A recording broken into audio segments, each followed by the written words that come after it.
Hello, my name's George Agnew from Blackthorpe Barn.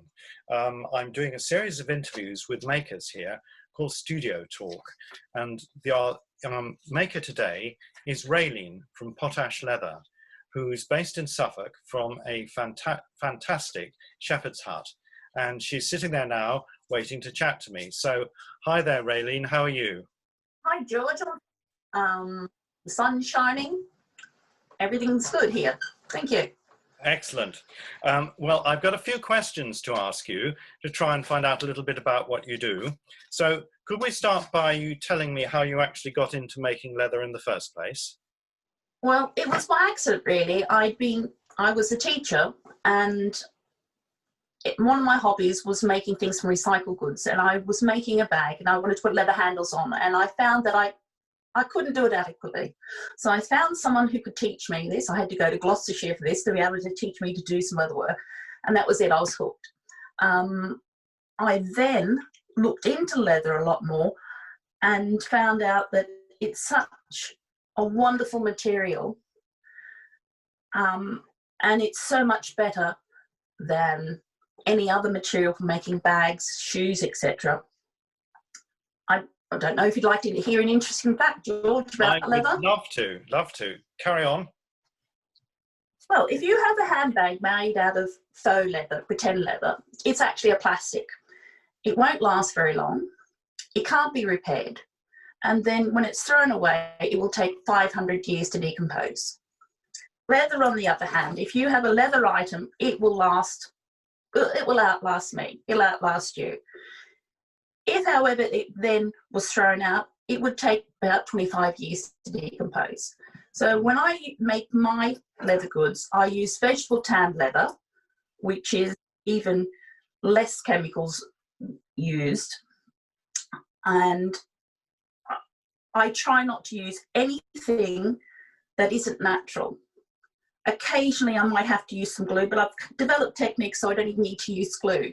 So for me, really, it's more about sustainability and the effect on the environment than anything else. So when I make my leather goods, I make them for the future, really. I make them with quality materials that will last. I try to make them so they will last, so they can be repaired in the future they need to, but I use techniques that shouldn't really happen. And I try to make designs that are quite simple, so they are future-proof. I try not to make things that are on trend because they won't be in trend in 50 years' time. So that's what it is for me. My aim when I'm making leather goods is to make them last. That's wonderful. And they look really classic designs to me, which is exactly what's going to work in that way, isn't it? That's right. So could you show us? Could you show us something that you're working on now? Well, actually, I'm making at the moment leather belts for the shop, the Blackthorpe Barn shop, and I'm using English bridle leather, which is using brass buckles that are cast in the, and I'm also using traditional saddler's rivets. So once again, if this would last someone's lifetime. If it does get thrown out, eventually it will all decompose. So I'm making a range of those. I'm doing them in black. I'm doing them in what's called Australian nut.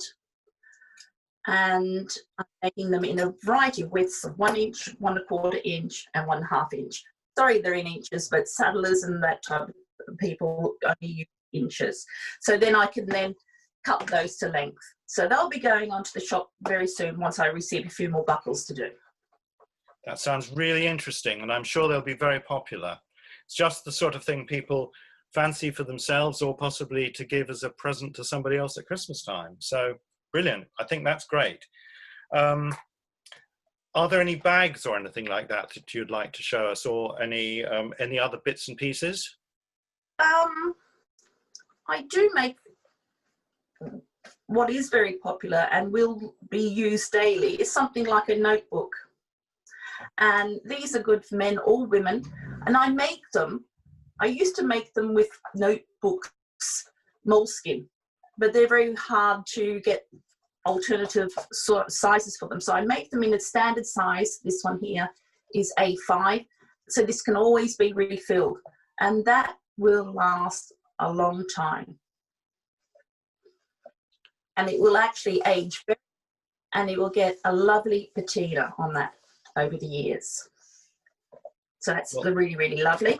Well, and what sort of price would something like that be? That one would be £45. Right. Okay. Any bags? I've got this idea. I want to see a bag. Bag.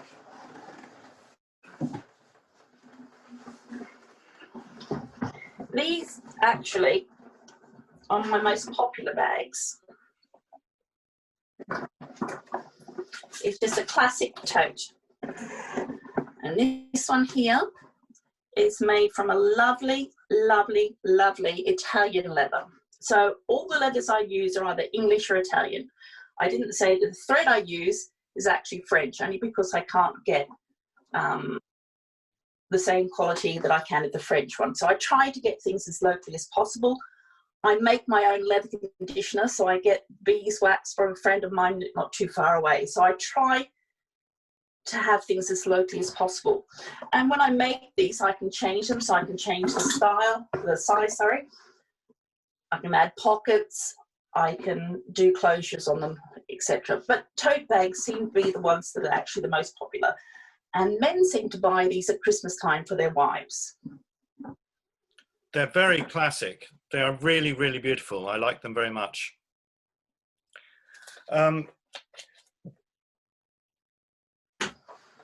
We are probably drawing towards the end of our little tiny chat this morning, but what I'd like to do is to direct our viewers towards where they can find your work on our website so that they can buy things.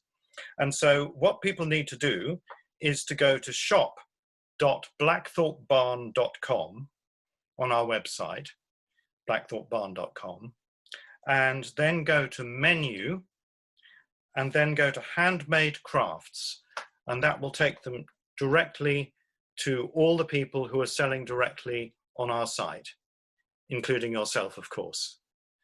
So thank you very much today, Raeleen. It's been really interesting, and we look forward to having another chat soon. So thank you very much. Bye-bye.